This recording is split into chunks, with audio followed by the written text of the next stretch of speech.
जय हिंद दोस्तों, आप देख रहे हैं एग्जाम मेट जी। और मैं एक सीरीज चला रहा हूं जिसमें आपको एंशिएंट हिस्ट्री से संबंधित ओल्ड एनसीईआरटी कवर करा रहा हूं, जिसमें मैंने आपको 25-26वां अध्याय शुरू कर दिया है, यानी समाप्त कर दिया है। और ये 27वां अध्याय है जिसको आज हम कवर करेंगे। ये आपको धैर्य बना करके ये सीरीज पूरी देखनी होगी, क्योंकि काफ़ी लंबे लंबे टॉपिक हैं और थोड़ी थोड़ी सी बारीकियों से ही प्रश्न बन जाते हैं यूपीएससी के अंदर। ठीक है, तो आज का टॉपिक है प्राचीन से भारत मध्यकाल की ओर। इससे पहले मैं आपको बता दूं, यूपीएससी एस्पिरेंट के लिए अनअकैडमी लेकर आया है Unacademy CSC mentors workshop in associate with the Hindu. In workshop में देश की जानी मानी हस्तियों के साथ अनअकैडमी के टॉप एजुकेटर यूपीएससी से संबंधित टॉपिक्स पर चर्चा करेंगे, डिस्कशन करेंगे, जो आपके लिए बिल्कुल फ्री है। इन क्लासेस से आपकी तैयारी और भी पक्की होगी और आप अपने गोल के और करीब जा पाएंगे। इसी मेंटर्स वर्कशॉप में अगली जो क्लास होने वाली है वो मेंस एस्से राइटिंग के लिए होगी। इसमें famous environmentalist and director general of centre for science and environment Sunita Narayan and Unacademy के top educator Sudarshan Gurjar urban crisis in India, यानी कि भारत में शहरी संकट पर डिस्कशन करेंगे। ये क्लास आपको 11 दिसंबर की शाम 5 बजे लाइव होगी। इससे आप अपनी यूपीएससी मेंस की प्रिपरेशन को और भी पक्का कर सकते हैं और क्लास को लाइव देखकर आप अपने डाउट्स भी पूछ सकते हैं। तो बिना देरी किए जल्दी से एनरोल करें। इसके लिए आपको डिस्क्रिप्शन में दिए गए लिंक से अनअकैडमी ऐप को डाउनलोड कर लेना है और वहाँ पर रजिस्टर करना है। अपना गोल सेलेक्ट करिएगा वहाँ पर यूपीएससी सीएससी। ठीक है, इसके बाद डिस्क्रिप्शन में जो कोड दिया हुआ है हमारा EME10 इसको अप्लाई कर दीजिएगा और ये बिल्कुल फ्री है। इससे आप प्लस सब्सक्रिप्शन का भी लाभ उठा सकते हैं। डिस्क्रिप्शन कमेंट बॉक्स में से चेक कर लीजिए, अनअकैडमी का ऐप डाउनलोड कर लीजिए। देखिए, टॉपिक है प्राचीन से मध्यकाल की ओर। इसमें सामाजिक संकट और भूमि संबंधी परिवर्तन क्या क्या हुए उससे रिलेटेड इसमें चीज़ें दी गई हैं। धैर्यपूर्वक सुनना है।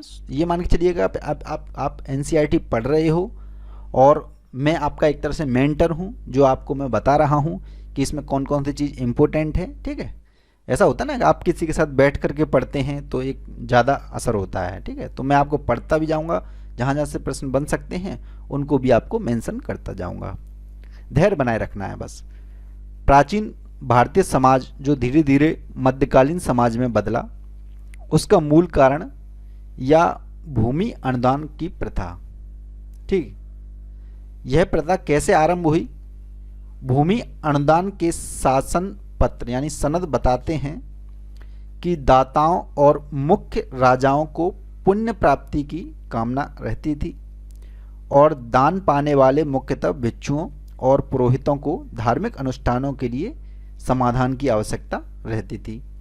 परंतु वास्तव में यह प्रथा ऐसे गंभीर संकट के कारण चली जो प्राचीन सामाजिक व्यवस्था के ऊपर मंडरा रहा था। ठीक है, वर्णमूलक समाज व्यवस्था, वर्णमूलक यानी कि वर्ण पर आधारित समाज व्यवस्था वैश्य कहलाने वाले किसानों और शूद्र कहलाने वाले मजदूरों के उत्पादनात्मक कार्यकलापों पर टिकी थी। क्योंकि देखिए, किसान अपनी कृषि करता था, शूद्र अपना जो है मजदूरी करता था, तो उसी पर ये टिकी हुई थी। बाकी के जो दो वर्ण थे वो, जैसे क्षत्रिय वर्ग हुआ तो वो अपना पराक्रम दिखाता था, यानी कि खाने कमाने के लिए, यानी खाने के लिए कौन पैदा करता था? वैश्य समाज।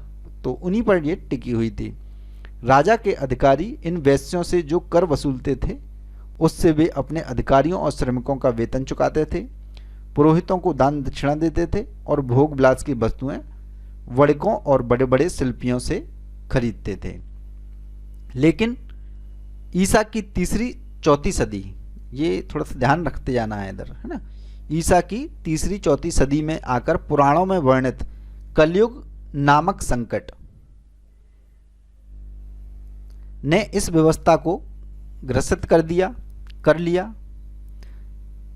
समकालीन पुराणों ने ऐसी अवस्था का वर्णन किया है जब वर्ण अपने अपने नियत कर्मों से विमुख होने लगे। ठीक है, निचले जो वर्ण थे उच्च वर्ण बनने और उनके कर्मों को अपनाने लगे, अर्थात वे कर चुकाना और सेवा कर्म करना अस्वीकार करने लगे। देखिए, जागृति हुई, जागृति के बाद ऐसा होने लग गया। इससे वर्ण संकर उत्पन्न हुआ, अर्थात एक वर्ण दूसरे वर्ण में मिलने लगा। वर्ण भेद के बंधनों को तोड़ने का प्रयास होने लगा, क्योंकि उत्पादक वर्ग तरह तरह के करों और लगानों के बोझ से पीड़ित था और राजा उस वर्ग की रक्षा नहीं करता था। इसी तरह की स्थिति को पुराणों में कलयुग कहा गया है। तो कलयुग कैसा होगा? जब वर्ण अपने कार्यों को छोड़कर कोई भी कार्य करने लग जाएंगे, तो उसको पुराणों में क्या कहा गया है कि भैया कलयुग आ जाएगा।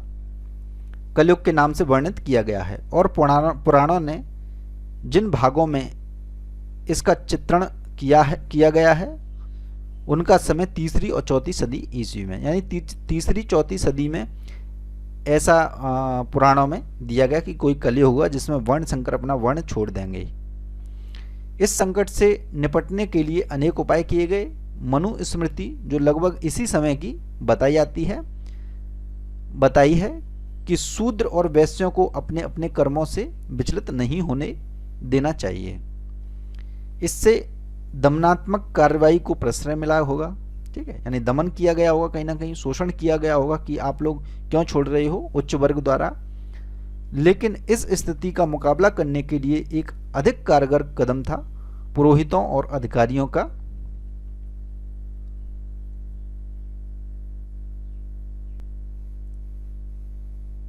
वेतन और पारिश्रमिक की जगह बड़े पैमाने पर भूमि का अनुदान। ठीक है, भूमि का अनुदान होने लग गया, क्योंकि कर चुकाने से मना करने लग गए वैश्य, है ना, यानी कि जो किसान थे उन्होंने मना कर दिया था ना वर्ण संकर के द्वारा। इसी प्रथा में यह सुविधा थी कि इससे राजा प्रदत्त क्षेत्रों में करों की वसूली करने और शांति व्यवस्था बनाए रखने पर भार अनुदान भोगियों के ऊपर चला जाता था। वे उद्दंड किसानों के साथ सीधा निपट सकते थे। इस प्रथा से खेती का नए क्षेत्रों में विस्तार करना भी संभव हुआ था। ठीक है, पहले केवल वही करते थे, अब कोई भी करने लग गया। साथ ही विजित जनजातीय क्षेत्रों में बसाए गए ब्राह्मण वहां के मूल निवासियों को आसानी से यह शिक्षा दे सकें कि वर्ण व्यवस्था को माने, राजा की आज्ञा का पालन करें और उसे कर चुकाएं। ठीक है, भूस्वामियों का उदय कैसे हुआ? ये आपको देखो दोस्तों, ये जो बुक है ना, ये आपको प्री और मेंस दोनों में ही और इंटरव्यू तक में भी आपको काम आने वाली है। बस आपको ध्यान से सुनते रहना है, क्या क्या चीज़ें हैं सब समझ में आएगा। आपको धैर्य बनाए रखना है।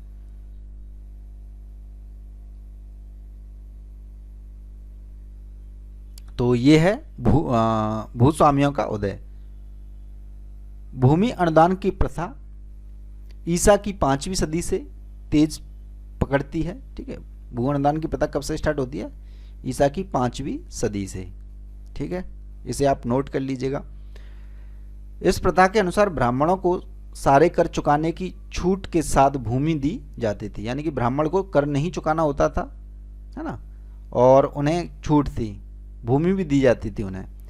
गांव से राजा जितने भी करों की उगाही करता था उन सबों की उगाही का अधिकार ब्राह्मणों को मिल जाता था।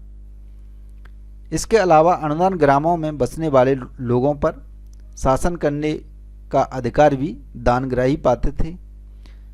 सरकारी अधिकारी और राजा के परिवारों को दान दिए गए गांवों में प्रवेश करने की अनुमति नहीं थी।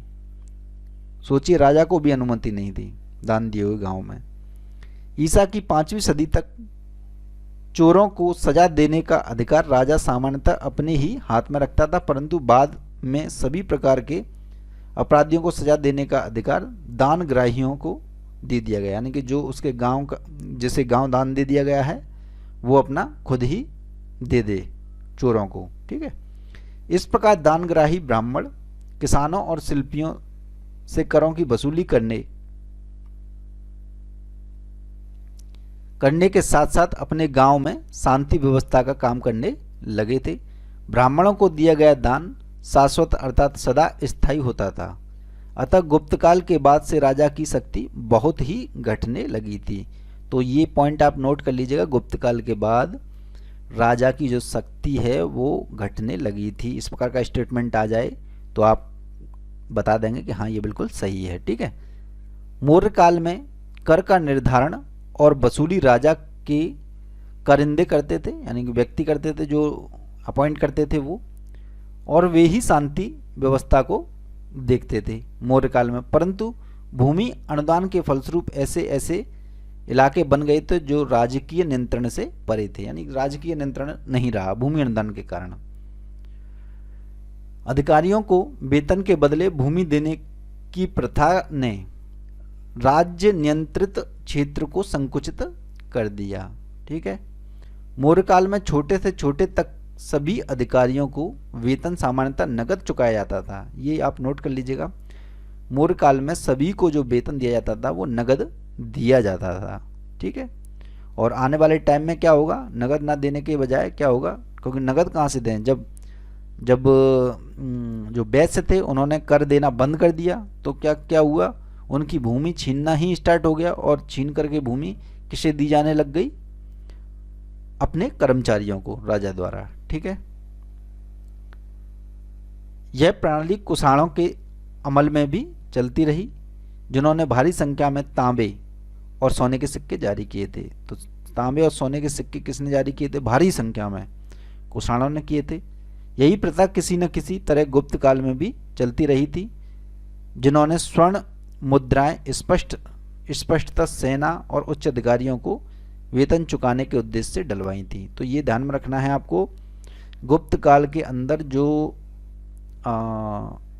मुद्राएं, स्वर्ण मुद्राएं जो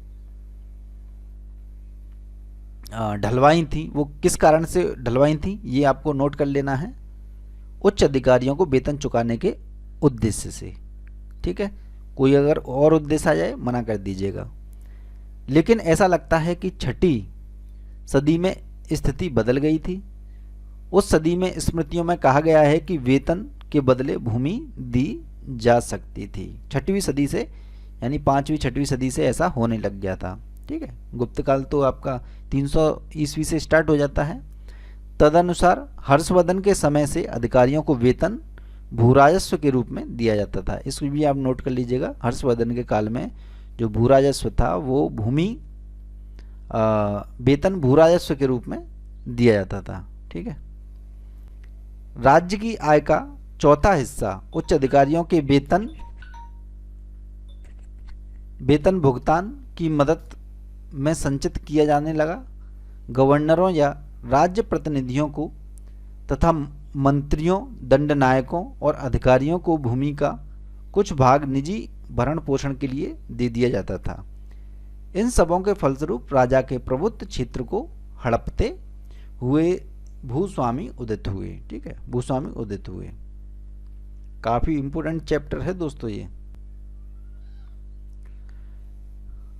अब इसमें हम क्या पढ़ेंगे, नई कृषि अर्थव्यवस्था, वो क्या है देख लेते हैं। देखिए ये जो पूरी एनसीईआरटी है इनमें एक एक पॉइंट इंपॉर्टेंट है, कुछ भी मिस नहीं करना। जो मैं आपको बताता जा रहा हूँ वो पॉइंट तो आप नोट करते जाइएगा, डायरेक्ट कभी ना कभी आपको प्रश्न में मिल जाएगा। ठीक है। जो गहराई से समझ रहे हैं वो जानते होंगे इस बात को। कृषि अर्थव्यवस्था में महत्वपूर्ण परिवर्तन आया। ये भूस्वामी न खुद अपनी जमीन आबाद कर सकते थे और ना ही कर की वसूली कर सकते थे। असल में खेती का काम उन किसानों या बटाईदारों को सौंपा जाता था जो जमीन से जुड़े तो थे पर कानूनन वे अपने हकदार नहीं थे। चीनी यात्री इत्सिंग ने कहा है कि अधिकांश बौद्ध विहार अपने नौकर चाकर से खेती कराते थे। ठीक है। तो इसको आपको नोट कर लेना है, इसमें दिया है इस कारण से। ठीक है। इसमें दिया है इस कारण से आप इसे नोट कर लीजिएगा, इत्सिंग ने कहा है ये। ठीक है। कभी भी आ सकता है। हुइनसांग ने शूद्रों को कृषक बतलाया है, ये भी आप नोट कर लीजिएगा। इससे यह ज्ञात होता है कि शूद्र दासों या कृषि मजदूरों के रूप में खेती का काम करना छोड़ रहे थे। ठीक है, दासों के रूप में या कृषि मजदूरों के रूप में कार्य करना छोड़ करके क्या करने लग गए थे, कृषक बतलाए हैं इन्होंने, कृषि करने लग गए थे खुद ही।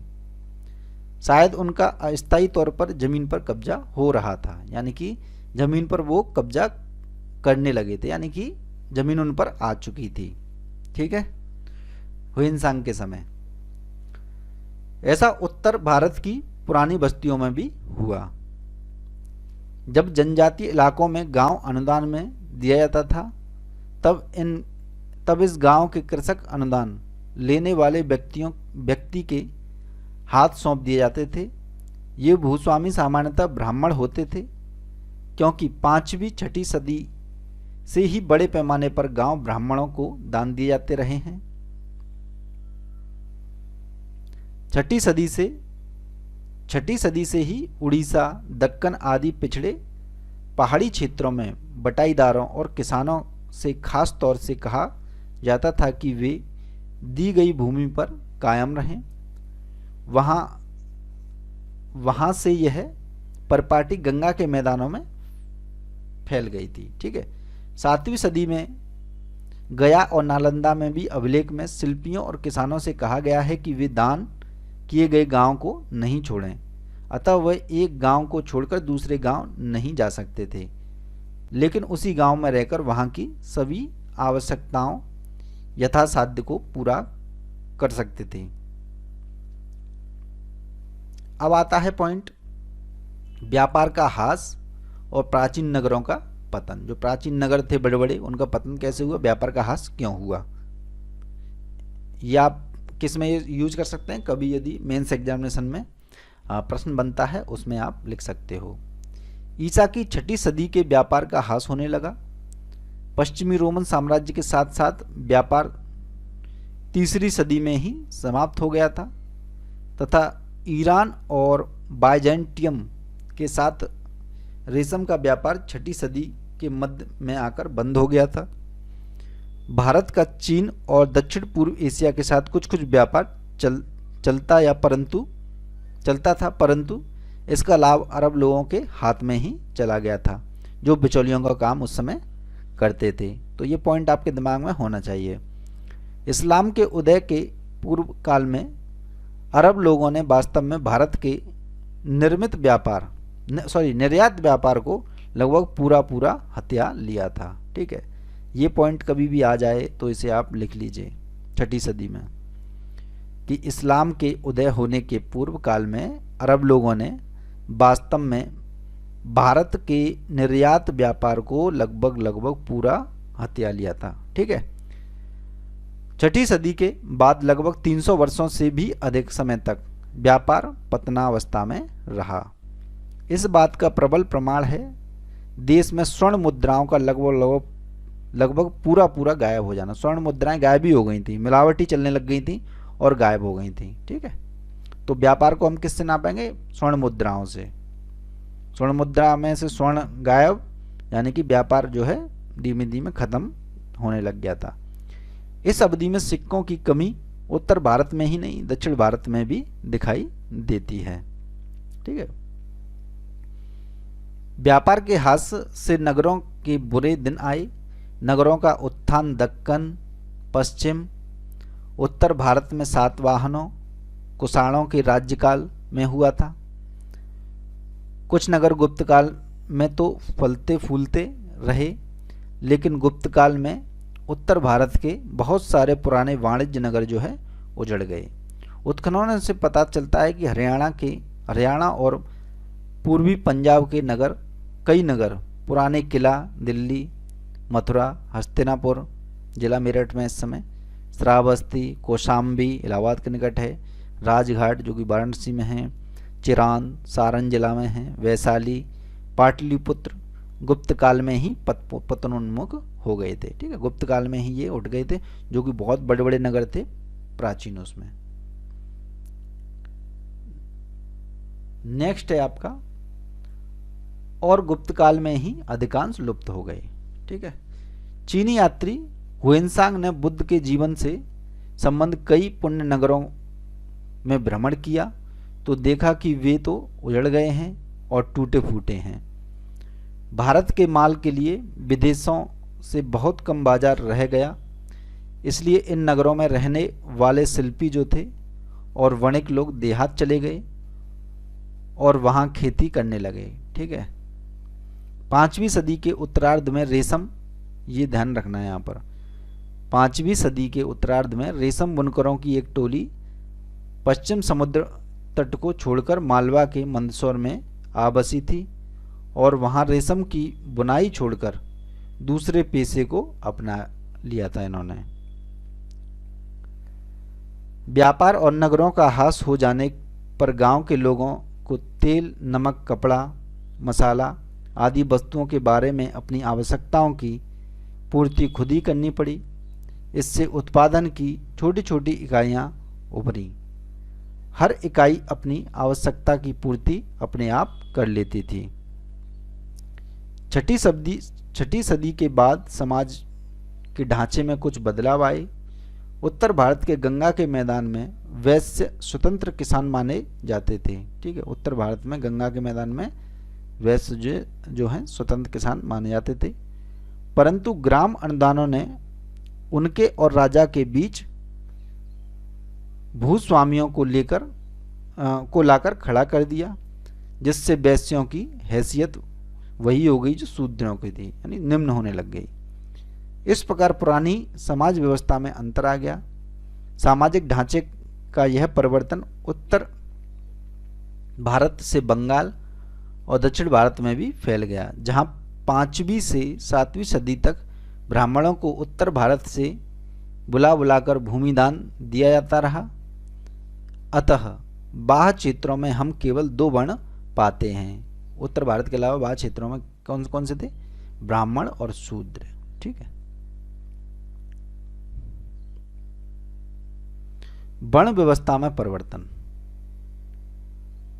दोस्तों इस टॉपिक को हम नेक्स्ट वीडियो में पढ़ेंगे क्योंकि लंबा हो जाता है और आप भी जो हैं जितना बताया है उसको रिवीजन करते रहिए, नोट करते रहिए। जो जो चीज़ें मैं आपको बता रहा हूँ और डिस्क्रिप्शन कमेंट बॉक्स से अनअकैडमी का ऐप डाउनलोड करके हमारा कोड अप्लाई कर दीजिए EMA10। इससे आप प्लस सब्सक्रिप्शन जो है आप ले सकते हो और फ्री में आप एंजॉय कर सकते हो अनअकैडमी को। जय हिंद, जय भारत, धन्यवाद।